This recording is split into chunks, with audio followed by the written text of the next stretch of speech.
Hello friends, હું છું રૂપલ અને આજની મારી સ્ટોરી છે સંકેતે જોયું તે સાચું કે ભ્રમ. આ કહાની છે એક ગામડાના યુવાનની. સંકેત ગામડાનો છોકરો હતો, ભણવા ગણવામાં ખૂબ જ હોશિયાર. આખી સ્કૂલમાં તેની હરોળમાં ઊભું રહે તેવું કોઈ હતું નહીં. તેના મમ્મી પપ્પા પણ મહેનત કરી સંકેતને કોઈ વાતની કમી આવવા ન દેતા. સારા માર્ક્સ આવ્યા એટલે તેને શહેરની સારી એન્જિનિયરિંગ કોલેજમાં અભ્યાસ માટે મોકલે છે. પછી તે માસ્ટર કરે છે, તેમાં પણ તે કોલેજ ફર્સ્ટ આવે છે અને એક મલ્ટીનેશનલ કંપનીમાં જોબ કરે છે.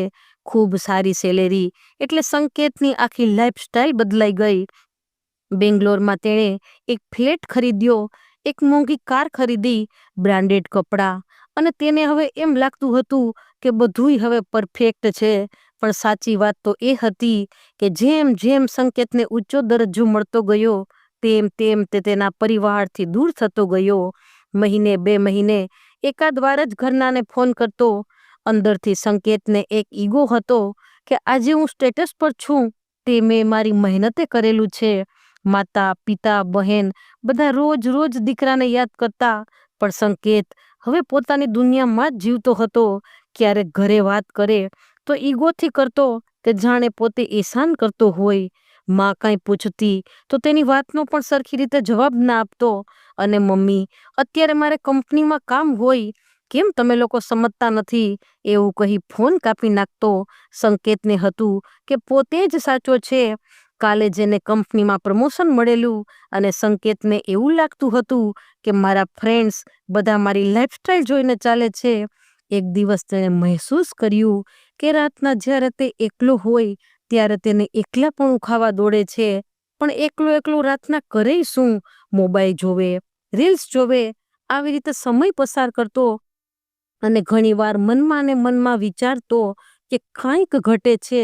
અને પેલી કહેવતને યાદ કરી અને પોતાનું મન વાળી લેતો કે કામયાબ માણસો હંમેશા એકલા જ હોય છે. પણ જ્યાં સુધી માણસને ઠોકર ન લાગે ને ત્યાં સુધી તેનું અભિમાન ઓછું થતું નથી. સંકેતનું પણ કંઈક આવું જ હતું. પણ આજે પહેલી વાર કંપનીમાં નીચું જોવાનો વારો આવ્યો. બધાની સામે તેના બોસ તેનું ઇન્સલ્ટ કર્યું હતું. ઘરે આવી તેને પોતાનો ફોન ચેક કર્યો તો 20 મિસ કોલ આવ્યા હતા. અને બધા ફોન તેના મમ્મી પપ્પા બહેન સગા સંબંધી અને ગામના લોકોના હતા. અને સંકેતને એક તો બોસ ઉપરનો ગુસ્સો અકળાવતો હતો અને એમાંય આ બધાના મિસ કોલ જોઈ તેને લાગ્યું કે ગામના તો બધા ફાલતુ ટાઈમ માટે ફોન કર્યા કરે છે અને તેને સામો ફોન પણ ના કર્યો. થોડીક વાર થઈ અને તેની બહેનનો ફોન આવ્યો કે સંકેતભાઈ, તું જલ્દી નીકળી જા, મમ્મીને હાર્ટ એટેક આવ્યો છે. એટેકની વાત સાંભળી સંકેત એકદમ ગભરાઈ ગયો. સમજમાં નહોતું આવતું કે હું શું કરું. અને તરત જ પ્લેનની ઇમરજન્સી ટિકિટ લઈ અને તેના મમ્મી પાસે હોસ્પિટલ પહોંચ્યો. મમ્મી આઈસીયુમાં ભરતી હતી, આંખો બંધ હતી, ઓક્સિજન માસ્ક લગાવેલું હતું.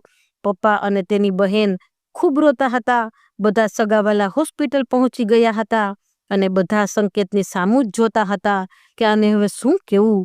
સંકેતને જોઈ તેના પપ્પા બોલ્યા કે તને મેં તો ફોન કરવાની ના પાડી હતી, પણ તારા મમ્મી ન માન્યા. લાંબો હાથ કરી ઈશારાથી કહેતી હતી કે એકવાર તારું મોઢું જોવું છે.